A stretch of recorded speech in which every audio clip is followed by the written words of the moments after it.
Radio 2M. Faites entrer l'invité. Avec Fathia Laouni.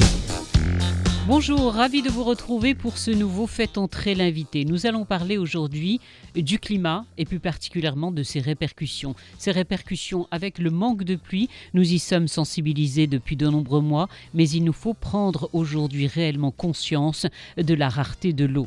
La semaine dernière, Sa Majesté le Roi a présidé une séance de travail sur l'eau et a ordonné l'accélération des mesures d'urgence contre la sécheresse et le stress hydrique pour le plan 2020-2027.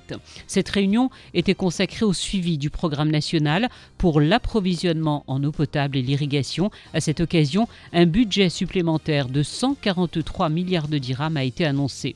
Quel rôle pour les médias pour sensibiliser la population? Quelles sont les mesures d'urgence? Comment nous, citoyens, pouvons accompagner à notre niveau dans nos gestes quotidiens? Comment pouvons-nous redoubler de vigilance? Mon invité aujourd'hui est le ministre de l'Équipement et de l'Eau, M. Nizar Baraka. Monsieur le ministre, bonjour.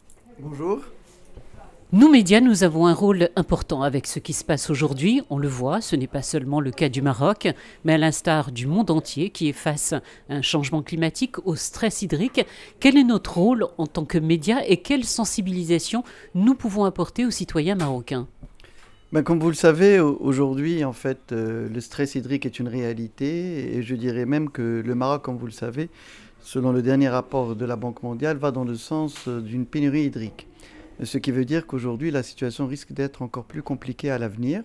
Et nous vivons malheureusement en fait la 5e année de sécheresse consécutive. L'année la plus sèche a été l'année dernière. Cette année, la situation s'est relativement améliorée globalement, mais il n'en demeure pas moins que le stress est toujours là, la sécheresse est toujours là. Et donc, on doit absolument changer nos comportements. Et les médias, évidemment, ont un rôle très important pour jouer sur 3 axes. Le premier axe, évidemment, informer de ce qui se fait, des mesures qui sont prises. Et la réunion présidée par le souverain hier était très claire avec des axes bien définis et surtout beaucoup d'impulsion pour une accélération du rythme des réalisations pour pouvoir mobiliser le maximum, que ce soit sur le plan conventionnel avec la multiplication des barrages et l'accélération de leur réalisation, que ce soit d'un point de vue non conventionnel en travaillant sur le dessalement de l'eau avec un nouveau plan qui sera mis en œuvre et la réutilisation des eaux usées. Il y a aussi un axe très important sur lequel le souverain a beaucoup insisté, c'est l'économie d'eau.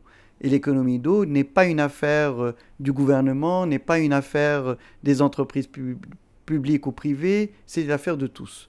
Et c'est la raison pour laquelle, évidemment, les médias ont un rôle très important pour, expliquer ce qui se fait, mais aussi ce qui doit se faire de la part des citoyens dans leur comportement quotidien. Parce que malheureusement, malgré les annonces qui ont été faites, malgré tous les efforts qui ont été faits, aujourd'hui, on continue à avoir un certain nombre de comportements qui sont inacceptables, avec beaucoup de pertes d'eau, avec aujourd'hui que ce soit dans le lavage des voitures, que ce soit au niveau aussi du lavage, je dirais, donc de la vaisselle, etc. La problématique des fuites d'eau, qui est une problématique majeure que l'on rencontre dans les appartements, qu'on retrouve dans le quotidien des citoyens, mais qu'on retrouve aussi au niveau des canalisations d'eau potable, au niveau des canalisations donc d'irrigation. Donc tous ces aspects doivent être aussi traités et corrigés. Et puis il y a bien sûr derrière tout cela, il y a un élément très important, c'est qu'on intègre enfin que l'eau est rare et que par conséquent l'eau a de la valeur et qu'il faut la préserver. Et donc que chaque citoyen marocain en prenne bien conscience. Alors c'est vrai que pendant longtemps on s'est dit on ne va pas trop inquiéter et on a fait de la sensibilisation, les médias ont accompagné, que ce soit les radios, les télévisions, la presse écrite et digitale. Mais aujourd'hui, monsieur le ministre, on se demande si il ne faudrait pas davantage inquiéter pour que chacun d'entre nous prenne conscience réellement de la situation. Vous parlez du lavage de voitures, on parle aussi, et dans les antennes ouvertes, ça revient dessus, les arrosages à outrance. Oui, tout à fait. En fait, aujourd'hui, l'axe est clair.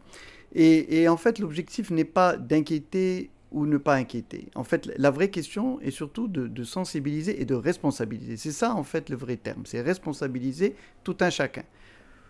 et que tout un chacun de nous, chaque citoyenne, chaque citoyen doit apporter sa contribution à l'économie d'eau et doit apporter sa contribution à la préservation de l'eau. Vous avez parlé de l'arrosage des espaces verts. Il y a tout un travail qui est en train de se faire pour pouvoir veiller à d'abord limiter cet arrosage en termes d'eau potable, mais surtout utiliser la réutilisation des eaux usées pour ce faire. Ça a été fait dans un certain nombre de villes.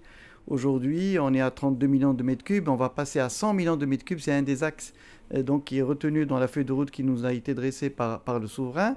Il y a aussi le travail à faire aussi, comme j'ai dit, donc au niveau des mesures d'efficacité énergétique, mais là on parle d'efficacité hydrique. Et là aussi, au niveau des entreprises, nous avons beaucoup de pertes qui sont enregistrées.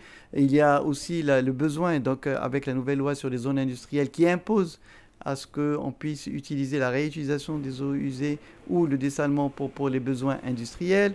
Il y a le grand programme qui a été lancé par l'OCP qui vise à finalement donc, dessaler 560 millions de mètres cubes. C'est autant d'eau qu'on va pouvoir garder dans les barrages et qui pourrait être utilisée pour l'eau potable ou pour l'irrigation.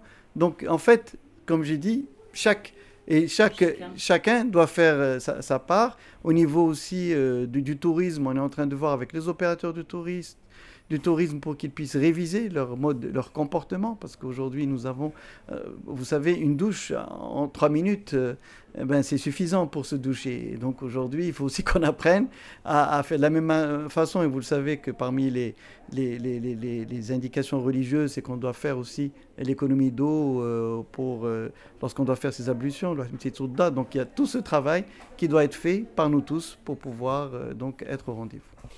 Qu'en est-il de la situation pour nos agriculteurs? Parce que qui parle de stress hydrique, cela a une répercussion réelle sur nos cultures, quelles qu'elles soient.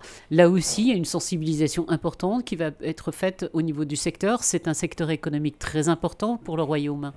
Oui, tout à fait. En fait, il faut dire qu'aujourd'hui, l'agriculture, évidemment, toute la zone bourg pâtit de la problématique de la sécheresse, et la zone irriguée également, puisque nous avons donné la priorité évidemment à l'eau potable, et donc de fait nous réduisons, je dirais, donc l'allocation d'eau pour l'irrigation, pour pouvoir assurer l'eau potable à tout le monde. Et cela, évidemment, affecte donc la production agricole et par conséquent se traduit par aussi, je dirais, la problématique de l'atteinte au pouvoir d'achat du fait de l'augmentation des prix de certains produits alimentaires. Mais là aussi, il faut être très clair.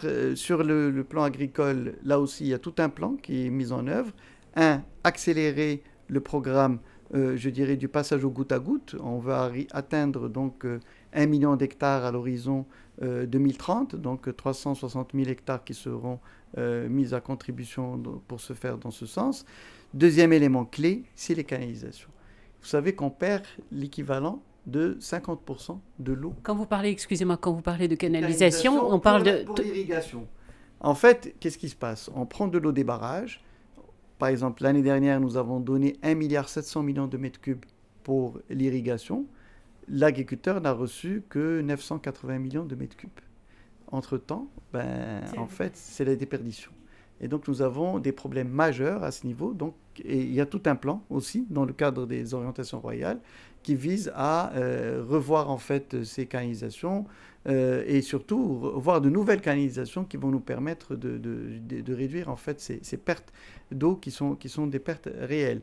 Et c'est la même façon, donc toujours pour l'agriculture, c'est aussi le choix de cultures qui sont moins consommatrices en eau.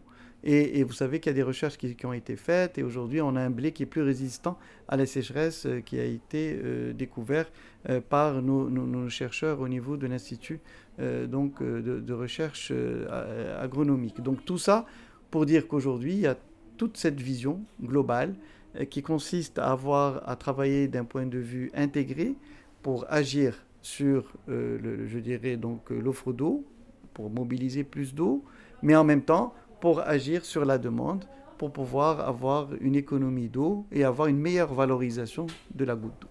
On a vu dans quelques pays, la France, notamment l'Espagne, quelquefois des restrictions qui sont imposées, des restrictions d'eau, quelquefois la nuit, ou des tranches horaires. Est-ce que ça pourrait nous arriver, nous, au Maroc? Vous savez que ça, c'est une question territoriale. En fait, en fonction de l'évolution et des problématiques qu'il y a, aujourd'hui, il y a certains bassins où le problème ne se pose pas, d'autres bassins où il y a un risque.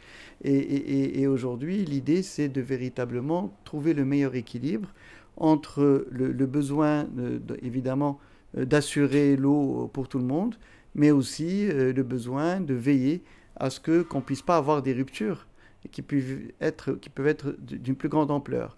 Donc c'est la raison pour laquelle il y a déjà des mesures qui ont été prises pour réduire les pressions d'eau, notamment à partir d'une certaine heure pour pouvoir consommer moins. Et ça donne une réduction de 10%, de 15% en fait de la consommation d'eau.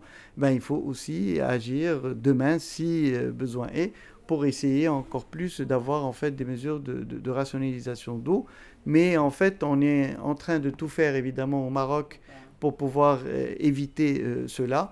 Mais si cela s'impose, on prendra les mesures nécessaires dans ce sens. Donc en clair, si je comprends bien, Monsieur le Ministre, votre message aujourd'hui à tous ceux qui nous écoutent ici au Maroc et ailleurs, c'est de dire on peut y parvenir ensemble. Il faut que chaque citoyen marocain, où qu'il soit, zone rurale, centre-ville, peu importe les villes et les régions, qu'ils prennent la mesure, et c'était votre premier mot, de la rareté de l'eau. Exactement, prendre la mesure de la rareté de l'eau et être responsable dans notre comportement quotidien. Voilà, le message est clair, il nous faut prendre conscience de la rareté de l'eau, la préserver, l'économiser. Merci à vous d'avoir suivi ce Faites entrer l'invité. Je vous donne rendez-vous bien évidemment la semaine prochaine et nous parlerons également de climat avec un expert international. J'espère que vous serez au rendez-vous. Je vous souhaite une excellente journée. Vivre avec vous.